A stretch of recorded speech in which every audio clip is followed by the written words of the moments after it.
Hey everybody, welcome back to James Draws Everything. Continuing today with blah blah blah, you know the rest. Alright, listen, I've said this every day for the past 6 months. It's starting to kind of drive me crazy. Might even say it's driving me bananas. Speaking of bananas, today we're going to be going into the Central American region over here and doing the country of Honduras, the original banana republic. That's where the name comes from. Pretty good segue there, huh? Yes, I do think so myself. All right, so Honduras has, let's see here, their flag's a little bit longer, so I'm just going to extend it. Got a lot of longer flags on this page.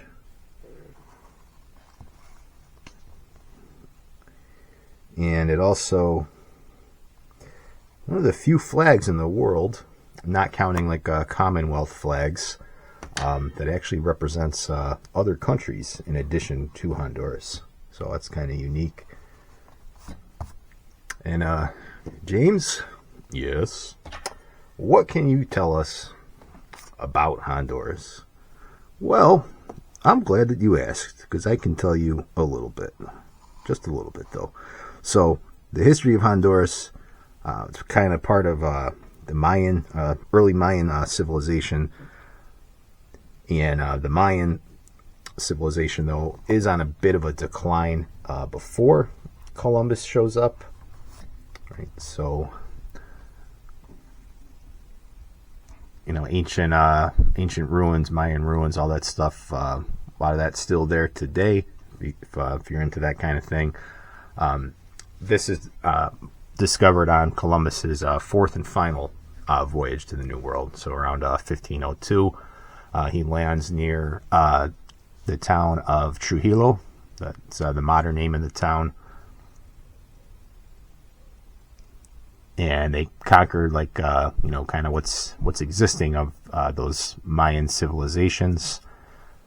And this opens it up to further Spanish conquest. So you have additional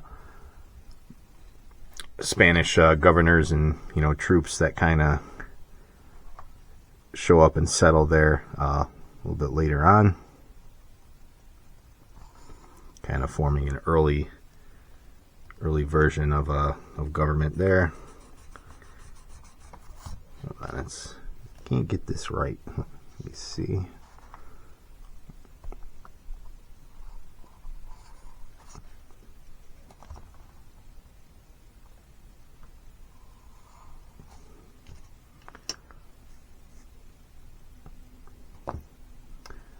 So Spanish Honduras, it's kind of part of what they call the Kingdom of Guatemala.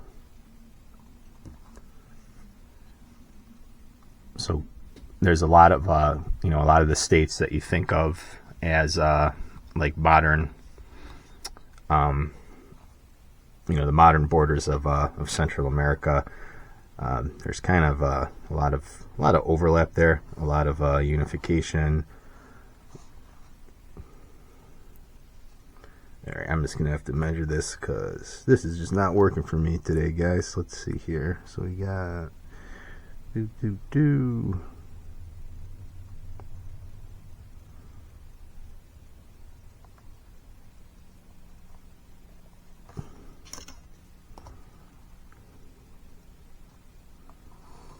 Okay.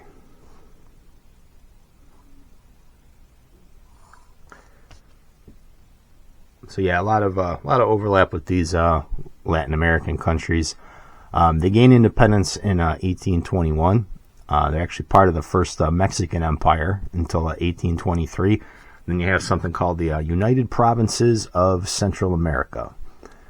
So that's kind of a loose federation of all of these Central American countries. And Honduras actually pushes for this a lot harder than the other ones. Like Honduras is kind of the one that wants to see like a unified Latin America. Other states have different ideas about that.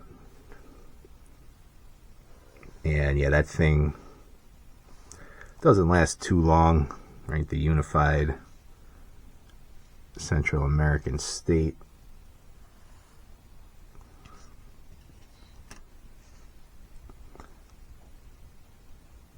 and they kind of had a rocky road pretty much since independence.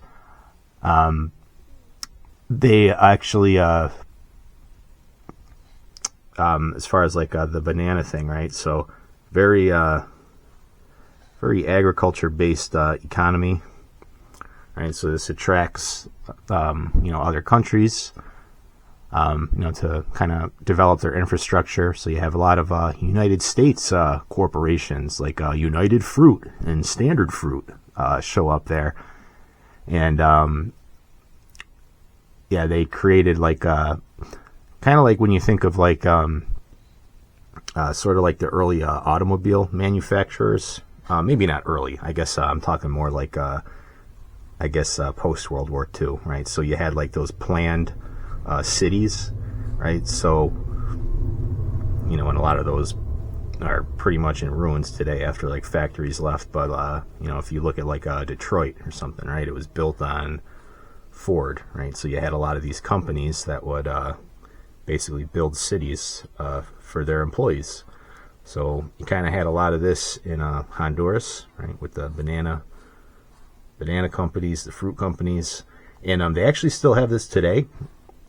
So Honduras does have sort of like kind of like these self-governing kind of corporations / cities that are kind of separate from the main Honduras government, and very kind of unrestricted sort of free market capitalism, kind of like I guess you could say it's kind of like a Central American, like Hong Kong, Taiwan, or Macau.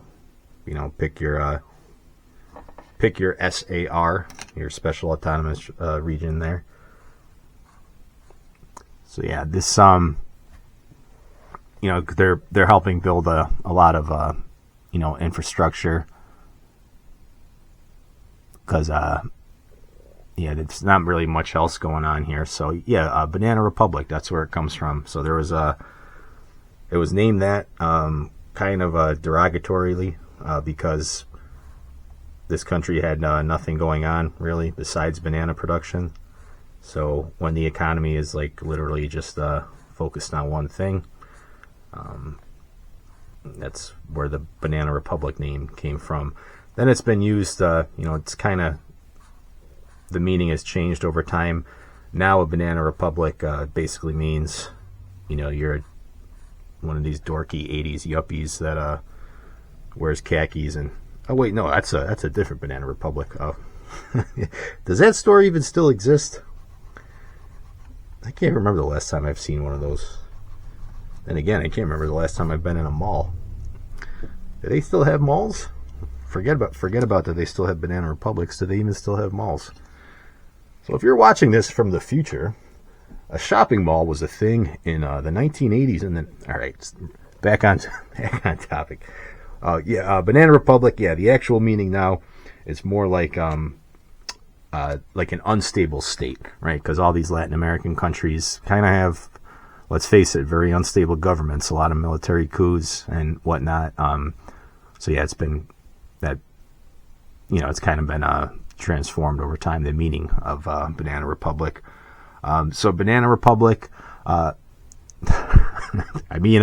Honduras, they actually went to war, with El Salvador in 1969 over a football game.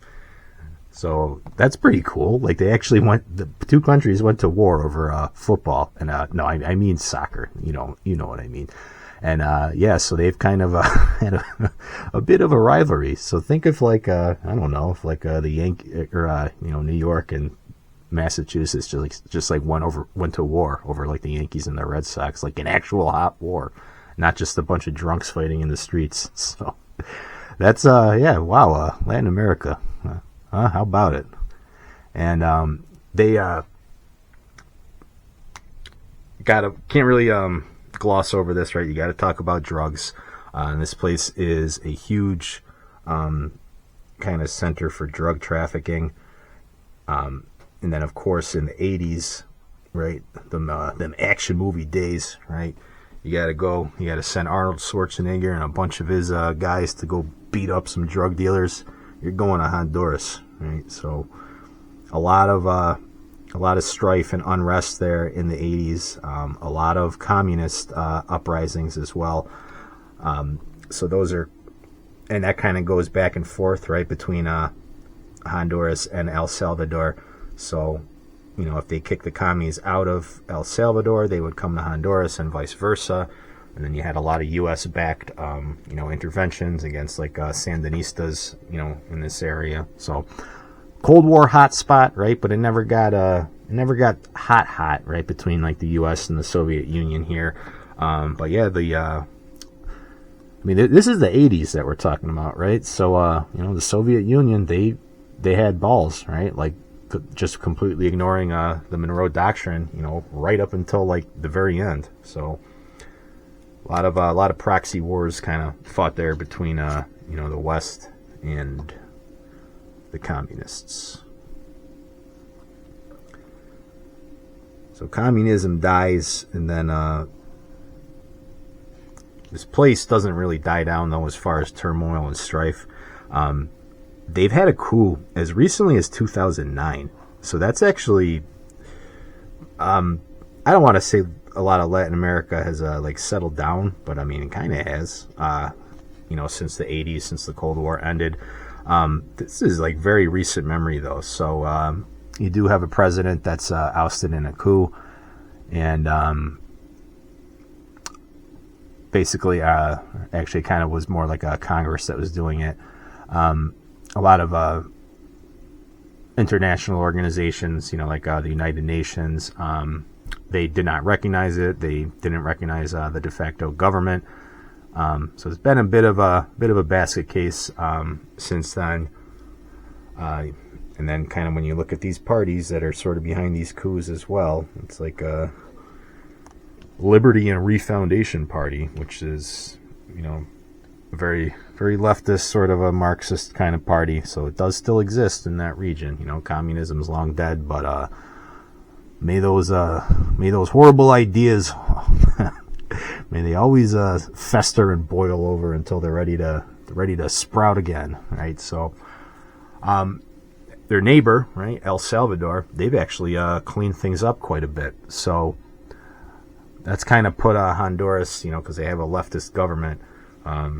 They of course they want to be like jumping down El Salvador's back and saying like, oh well, you're abusing them, their human rights, and we're talking about like MS-13 here, right? So like one of the most violent, sort of dangerous like gangs on the face of the planet, right? So El Salvador took care of their MS-13 problem, I guess, for the most part, and maybe Honduras is a little bit jealous, I don't know, because they've actually been talking.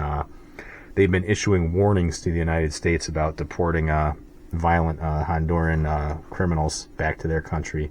And you know what? You don't get to boss us around, Honduras. So clean up your own mess like El Salvador did. And I don't know. Maybe El Salvador should just take over Honduras and do what they did in there. Anyways, back to the flag. So we got a blue and white flag here. We've actually had quite a few of these. This light blue and white. I didn't realize there were so many of them. So you got 5 stars in the middle, and right, this is kind of what I mentioned earlier, where the 5 stars represent the members of the former Federal Republic of Central America. So you got Costa Rica, El Salvador, Guatemala, Honduras, and Nicaragua. And I've done every one of those countries. I think I'm done with Central America. So yay me. All right, now blue bands, the Pacific Ocean and the Caribbean. Right, so you got the Pacific here, the Caribbean here. Or is it the Pacific here and the Caribbean here? Or actually, the Pacific is not on top of the Caribbean, so you'd actually have to kind of like turn this, like, and then, anyways, right, I'm getting way off topic here again. And then the white, right, is like the land in the middle. So it also represents the peace and prosperity of its people. All right, so all of these kind of flags, these blue, white, blue flags in Central America, a lot of them, they do survive. Like El Salvador has a very similar one. Nicaragua also has a very similar one. So I like the flag, right? I like the blue and the white. It kind of just, I don't know, it puts me at ease. Like I could just stare at it and just fall asleep. Just nice and peaceful. Unlike Honduras, because it's actually one of the most violent countries in the world, and there's like a 90% chance you'll die if you go there. I mean, there is, right? I mean, everybody dies eventually. Yeah, 90%. I'm making this up. You might get shot if you go to Honduras, but you also might not, right? You might just go get a banana, sit on the beach, but I wouldn't recommend it. I mean, go to El Salvador. Stay away from Honduras. So that is Honduras. Let me know what you think. Okay, so like, comment, subscribe, and I will catch you on the next episode.